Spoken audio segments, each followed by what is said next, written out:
Bila Gimana? seorang laki-laki berkelamin dengan seorang binatang, pasti dihukum mati dan binatang pun harus kamu bunuh juga. Ini Nah, juga ada itu larangan. kepada binatang, masalahnya kepada ibu kandung, kepada saudara-saudara kandung, kepada saudara-saudara perempuan ayah kita, yaitu bibi kita, kepada keponakan kita. Ada enggak?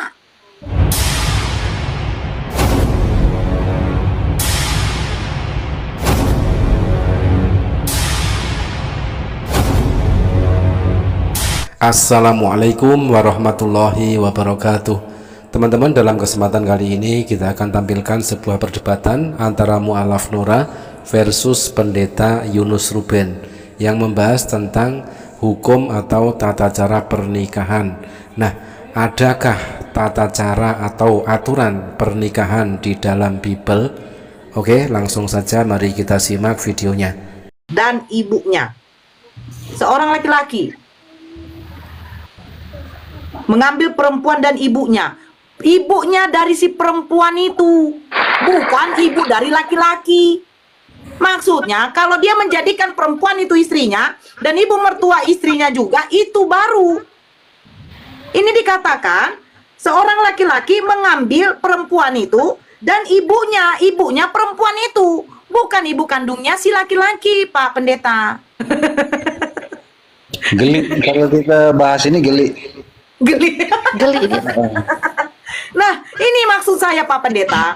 Ada nggak aturan-aturan yang diterapkan oleh Tuhan kepada orang-orang Kristen tentang pernikahan? Ini penting, Pak Pendeta. Kenapa penting? Biar jangan sembarangan kita untuk menyalurkan syahwat kita mengikuti hawa nafsu setan. Heeh. Pak Pendetanya aja. Itu ayat 15. Ayat Ayat 15. 15. Oke. 15-nya gimana? Bila seorang laki-laki berkelamin dengan seorang binatang, pasti dihukum mati dan binatang pun harus kamu bunuh juga. Ini juga ada itu larangan. kepada binatang, masalahnya kepada ibu kandung, kepada saudara-saudara kandung, kepada saudara-saudara perempuan ayah kita, yaitu bibi kita, kepada keponakan kita. Ada enggak? Kalau tidak ada, Pak Pen, berarti betul yang dikatakan bahwa Al-Quran menjawab segala sesuatu. Apa yang menjadi pertanyaan makhluknya? Boleh nggak saya menikah dengan ini? Boleh nggak saya menikah dengan itu? Boleh nggak saya menggauli istri saya dari lubang ini? Boleh nggak ketika istri saya lagi haid saya gauli? Ada larangannya. Tapi kalau di dalam Bible, boleh nggak saya menggauli istri saya ketika lagi dalam keadaan haid? Ya boleh. Loh kenapa? Ya karena nggak ada larangannya. Oh tidak boleh. Loh, mana ada larangannya? Ayat 19 dan ayat 20. Oke, 19. Janganlah kau singkapkan aurat saudaramu perempuan, ibu. Dinda Nora, Oh ya? Oh silakan, Bang. perdengarkan suara VN ku dong. Lalu tiba-tiba muncul suara Bang Zuma ingin agar Mu'alaf Nura memperdengarkan VN-nya, tetapi dikirim ke nomor yang dipakai untuk live. Disarankan oleh Mu'alaf Nura agar dikirim ke nomor HP yang satunya. Kita tunggu, guys. Nah, saya baca yang 19 ya. Janganlah kau singkapkan aurat saudaramu perempuan ibumu atau saudaramu perempuan ayahmu, karena aurat seorang kerabat sendirilah yang ayahnya, jadi ia melanggar hak saudara ayahnya mereka mendatangkan. Ini ada apa ya dari Bang Zuma, bentar ya. Bacakan aja Galatia 5 nomor 4. Kamu lepas dari Kristus jikalau kamu mengharapkan kebenaran oleh hukum Taurat. Kamu hidup di luar kasih karunia kalau kamu mengharapkan kebenaran dari Taurat. Galatia 2:21. Aku tidak menolak kasih karunia Allah, sebab sekiranya kebenaran oleh hukum Taurat, Besarin gurunda host. ialah kematian Kristus. Jadi kalau pendeta ini masih membawa imamat, berarti ada kebenaran dalam hukum Taurat. Kalau ada kebenaran dalam hukum Taurat, maka sia-sialah kematian Kristus. Begitu Mas Eko. Kasih dengar suara saya ini. Kasih dengar. Silakan. Dengar. Gimana Pak Pendeta? Masuk Pak Eko? Masuk. Di dalam Galatia? Aku masuk orang ini kan. Oke, masuk. Galatia berapa tadi? Galatia. Terima kasih. Galatia. Terima kasih. Assalamualaikum. Galatia 5 nomor 4. Galatia 5 nomor 4. Kamu lepas dari Kristus jika kamu mengharapkan Tapi kebenaran. masalahnya oleh Bang Zumanya di hukum sini. Taurat. Apa mesti mengirimkan PN kan? Bang Zuma udah di sebelah loh Bang. Di sebelah Pak Pendetanya Bang. Oh, Silakan Bang. Ini Galatia 5 Burunda. nomor 4. Pak Pendeta bacakan. iya. Ini kemerdekaan Kristen. Ya. Kamu lepas dari Kristus jikalau kamu mengharapkan kebenaran oleh hukum Taurat, kamu hidup di luar kasih karunia.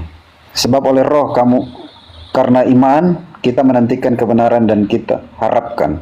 Sebagai orang-orang yang dalam Kristus Yesus, hal bersunat atau tidak bersunat tidak mempunyai satu arti. Hanya iman yang bekerja oleh kasih. Galatia 2 nomor 21. Aku tidak menolak kasih karunia Allah, sebab sekiranya ada kebenaran oleh hukum Taurat, maka sia-sialah kematian Kristus. Jadi gimana? Masih menggunakan imamat? Iya. Ya. Makanya imamat itu, makanya hukum Taurat itu mengatur tentang hukum manusia dengan Tuhan. Nah gitu. Tadi bagaimana? Ada hukum pemerintah, ya. Itu aja ada mengatur. Jadi hukum Taurat itu mengatur banyak. Jadi Alkitab katakan itu banyak DP aturan hukum Taurat ini. Jadi itu baru sebagian kecil, kayak gitu. Kan masuk Bang Zuma. Ya, mohon izin Pak Pendeta. Ya, ya. Jadi Yesus itu seperti Roma 10 ayat 4. Roma 10 ayat 4 itu. Buka aja kameranya ya. Roma 10 ayat 4 itu dikatakan begini. Sebab Kristus adalah kegenapan dari hukum Taurat. Sehingga kebenaran diperoleh tiap-tiap orang. Gitu. Nah itulah makanya saudara pendeta, makanya harus diwaspadai ini ajaran Paulus, kata Yesus Bang. Ini akibatnya. Coba fatalnya di mana yang tadi itu, Galatia 2:21. Kalau masih mengharapkan kebenaran dari hukum Taurat, maka sia-sia kematian Yesus. Jadi orang Kristen ini ketika menerima kematian Kristus di salib, jangan pernah mengharapkan kebenaran dari Taurat. Itu maksudnya. Makanya di dalam kitab saudara, di dalam pengajaran Paulus Galatia 5 nomor 13 itu, kalian memang itu adalah orang-orang yang sudah merdeka. Tetapi jangan kau memanfaatkan kemerdekaanmu itu untuk memuaskan dirimu. Itu maksudnya. Makanya orang Kristen itu tidak disebut hamba Tuhan lagi, disebut anak Tuhan, karena Kristen sudah lepas dari aturan Tuhan. Galatia 5 nomor 1, Kristus telah memerdekakan Kristen dari aturan dan memerdekakan dari kuk penghambaan. Galatia 4 nomor 7, sekarang kamu bukan lagi hamba Tuhan, tapi kamu adalah anak-anak Tuhan. Jadi lucu rasanya kalau ada orang Kristen masih mengkaji aturan-aturan dalam prosesi agama dari kitabnya orang Yahudi, kitab Taurat. Lucu itu. Karena Paulus sendiri mengatakan, aku tidak menolak kasih karunia Tuhan. Sebab sekiranya ada kebenaran di dalam hukum Taurat, kalau ada kebenaran dalam hukum Taurat, maka sia-sialah pengorbanan atau kematian Kristus. Jadi Kristus bisa benar kematiannya kalau Taurat ini dimatikan. Nggak boleh ada lagi Taurat. Karena kalau masih mengharapkan kebenaran, sekiranya ada kebenaran di dalam Taurat, maka sia-sialah kematian Kristus. Jadi nggak boleh ada kebenaran. Nggak boleh pakai Taurat. Pokoknya Taurat itu salah. Tidak benar Taurat itu. Itu menurut doktrin makhluk yang bernama Kristus yang datang kepada Paulus. Begitu Pak Pendeta. Tapi itu kan tidak manusiawi. Itu kan tidak secara naluri kita sebagai manusia, itu kan tidak manusiawi. Maka seorang Kristen harus memutar lidah untuk tidak menolak itu, padahal dibantah oleh akalnya sendiri. Makanya di Al-Quran kami itu jelas sekali mengatakan, qul ya ahlal kitab lastum ala syai'in hatta tuqimut taurah wal injil. Kamu tidak dianggap beragama kalau kamu tidak menjalankan aturan yang ada di dalam hukum Taurat dan Injil. Nah, sedangkan Kristen tidak ada Taurat itu benar, karena kalau ada kebenaran di Taurat, maka sia-sialah kematian Yesus. Oh, bahaya ini. Jadi ada dua pilihan, Pak Pendeta, menerima Kristus yang mati di salib dan membuang Taurat, atau menerima Taurat dan membuang kematian Yesus di salib, Kristus di salib. Tidak boleh dua-duanya. Rancu itu namanya. Rancu itu namanya. Gitu. Ya bang, itu saya belum ketemu itu ayatnya di mana? Yang mana? Yang mana, saudara? Yang tentang Saudara Amoy. yang barusan di. Ya, hukum Tauratnya kan mengatakan gini, Bung. Hukum Taurat nih, kalau kita berbicara mengenai hukum Taurat. Ayatnya di mana, Bang? Bang Sum, ayatnya di mana? Saya mau baca soalnya. Di Galatia 2 nomor 21.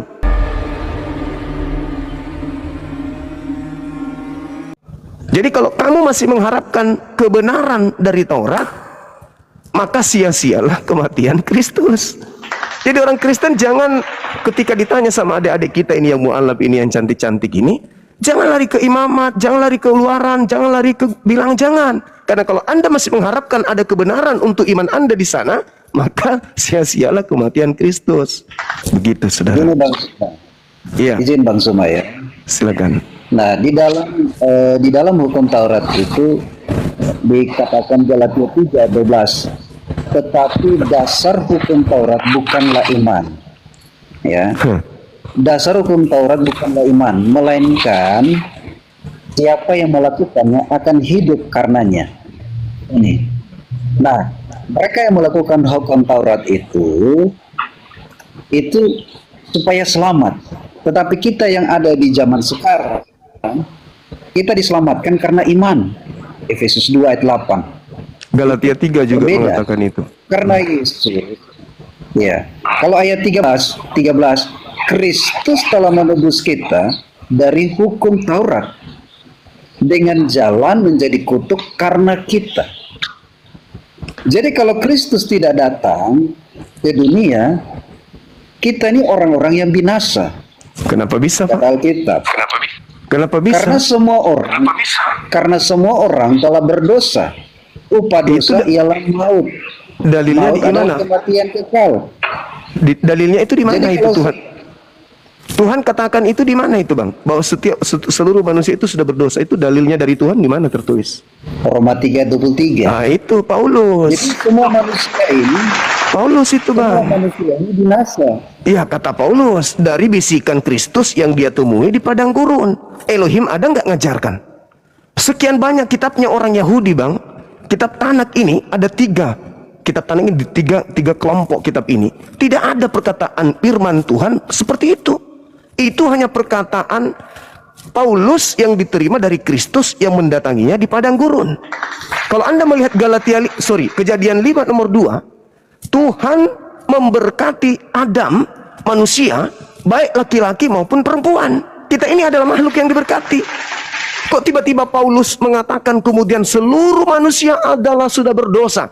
Apa yang ingin Paulus jual? Supaya seluruh manusia menerima Kristus yang datang kepadanya di padang gurun.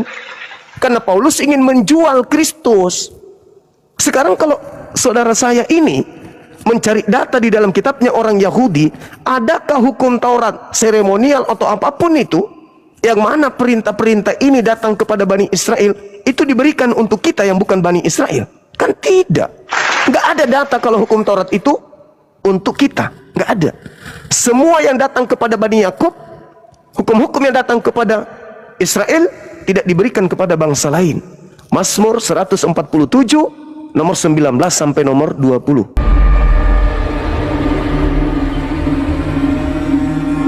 Nah, kenapa orang Kristen ini sibuk saja mencari-cari di kitabnya orang Yahudi, mencari. Karena Paulus yang mendoktrin berkat dari makhluk padang gurun yang datang kepadanya ngaku Yesus. Makanya Yesus mengatakan, waspadalah kepada penyesat yang datang kepadamu, mengaku-ngaku namaku dan berkata, akulah Kristus. Itu kata Yesusnya. Jadi apabila ada orang berkata ada Kristus di sini, ada Kristus di sana, jangan kau percaya. Karena kalau kamu percaya, akibatnya ya seperti Kristen inilah, Mbalelo. Di sisi lain ngambil imamat, tapi Paulusnya mengatakan kalau kau masih mengharapkan imamat, maka kematian Kristus sia-sia. Tapi secara naluri kemanusiaan, orang Kristen sebagai manusia ini minta tolong kepada imamat supaya bisa terbantu dengan kasus pernikahan yang ditanya oleh adik-adik saya. Mau tidak mau saya harus lari ke imamat. Oh, tunggu dulu, jangan ke situ, karena Paulus sudah membentengi, nggak boleh lewat. Kalau kamu masih mengharapkan kebenaran di Taurat, maka kematian Kristus sia-sia. Ayo pilih mana, imamat atau Kristus tidak mati di atas salib? Berat itu bang, nggak usah geleng-geleng, kami pun tahu. Ya, Iya. aku bilang tadi, kalau tentang kehidupan manusia itu, hidup sosial manusia itu Tuhan mengatur, ya. Tuhan mengatur, jangan mencuri, jangan membunuh, jangan bersaksi dusta, ya. Itu Tuhan ajarkan bagi kita. Di mana itu bang tertulis? 2 Timotius Keluaran 3. 20. Nah, bagus. Harus aplaus buat pendeta. Jadi itu tertulisnya di Keluaran 20 tadinya dibatalkan oleh Paulus. Lalu Paulus bikin aturan sendiri. Sekarang Elohim, Tuhannya Yahudi melarang, jangan berdusta, jangan mengingini milik orang, jangan membunuh, jangan mencuri. Batal. Paulus pasang badan, hai, batal. Tidak ada lagi itu. Dengan matinya Kristus batal. Sekarang aku yang bikin aturan. Jangan mencuri, jangan membunuh, jangan ini, jangan ini, jangan ini. Makanya Yesus mengatakan dalam Yohanes 8, iblislah yang menjadi bapakmu dan kamu mau melakukan, menjalankan keinginan-keinginan bapakmu. Bapakmu mengatakan jangan membunuh. Ah, Kristen tidak membunuh. Jangan bersinah. Ah, Kristen tidak bersinah. Jangan bersaksi dusta. Ah, Kristen tidak berdusta. Perintah siapa yang Kristen taati? Perintah bapaknya, yaitu Paulus. Coba disadari itu. Karena perintah-perintah yang ada di Taurat, kalau kamu percaya, tidak ada kebenaran. Itu sudah dibatalin oleh matinya Kristus. Sekarang perintah yang sama sudah terlontar dari aku. Yang tadinya bapaknya Abraham, Tuhannya Abraham, Ishak dan Yakub mengatakan jangan mencuri, batal. Kalian Kristen harus mendengarkan saya. Jangan kau dengarkan dia. Itu sudah batal. Kalau kau percaya dia, maka Kristus sia-sia kematiannya di atas salib. Aku sekarang yang memerintah. Jangan mencuri ya. Nah, jadi kalau Kristen hari ini tidak mencuri, itu bukan perintah Tuhan, itu perintah Paulus. Memang berat tak? Tanpa senyum pun kami tahu.